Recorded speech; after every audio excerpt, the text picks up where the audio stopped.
Hello traders, Swati Singh this side. आज का हमारा इम्पोर्टेंट स्लाइड होने वाला है की market session.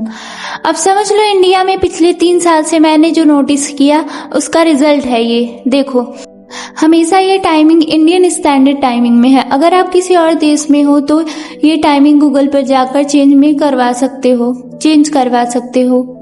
It's very easy. मैं 10 AM से पहले ट्रेड नहीं करती हूँ। ये टाइमिंग्स हर देश के लिए अलग अलग रहेंगी।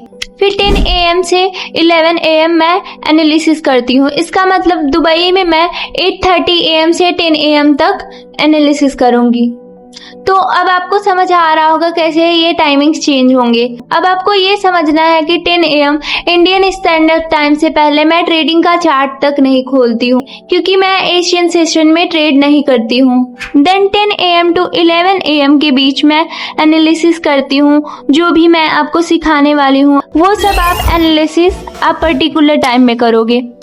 11:30 to 2 PM London session time रहता है। इसमें आप लंदन के बेस्ट सेटअप्स फॉर्म होते हुए देख सकते हो।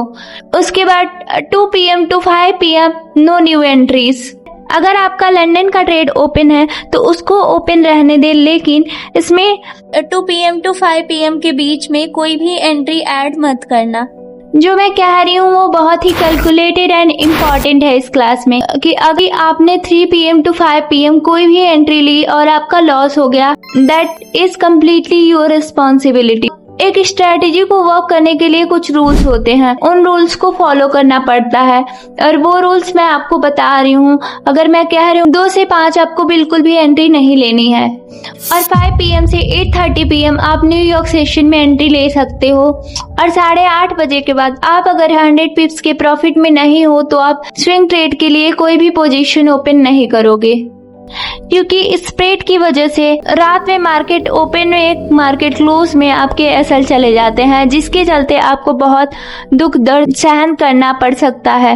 तो अगर आप प्रॉफिट में हो तो 8:30 के बाद स्विंग ट्रेड होल्ड करो, नहीं तो फॉरेक्स मार्केट इतना रिवॉर्डिंग है कि दिन में 100, 150, 200 पिप्स आराम से मिल जाते हैं और उसमें आपका डेली टारगेट क्लियर हो जाता है। ठीक है, सो मोस्टली आपको क्या करना है, आपको एक ट्रेडर बनना है। तो सबसे पहले आपको क्या करना पड़ता है, एक इंट्राडे फेज से गुजरना पड़ता है, देन आप स्विंग ट्रेडर बनते हो, देन आप इन्वेस्टर बनते हो, एंड देन उसके बाद आप अपना खुद का ब्रोकर स्टार्ट करते हो या जो भी आपकी फर्दर स्ट्रेटेजी है। सबसे पहले आप याद रखो, the first step to your trading journey is becoming intraday trader. You have to trade every day. Like trade नहीं कहूंगी, but you have to be in the market every day. That's the first phase.